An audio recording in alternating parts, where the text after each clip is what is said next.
Most people think the gym is where you get stronger. It's not. The gym is where you get damaged. You get stronger in your sleep. Here's what actually happens when you train. You pick up a weight, you run a mile, you do your push-ups, and your muscle fibers tear. Tiny, microscopic tears everywhere. Your body looks at the damage and panics, so it rebuilds, but not back to what you were. It rebuilds slightly stronger, slightly bigger, ready for next time. That process is called supercompensation, and it only happens when you rest. But here's where most people destroy themselves. They don't rest. They go back the next day, and the day after, and the day after that, because more work means more results, right? Wrong. If you keep damaging muscle that hasn't finished rebuilding, you're not making progress. You're just breaking something that's trying to fix itself. That's your body on too much training and too little recovery. Your body has a stress response system. When you train, it releases cortisol. That's the damage signal. Cortisol is useful in small amounts. It tells your body something hard just happened. Adapt. But when cortisol stays high, from training too often, sleeping too little, eating too less, your body stops adapting.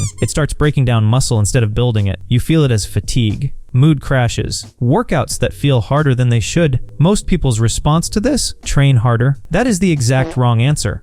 The people making the fastest progress in the gym are not the ones training the most. They're the ones recovering the best. So here's what that actually looks like. Sleep, 7 to 9 hours. This is when growth hormone peaks. That's the signal that rebuilds you stronger. No sleep.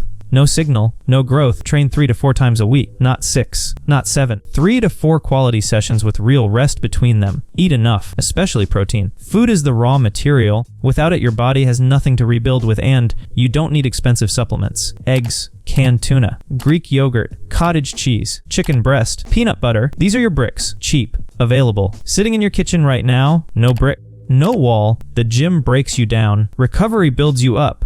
You can't skip half the equation and wonder why nothing's changing. Train less, recover more, get stronger. It sounds too simple. That's usually how the right answer feels.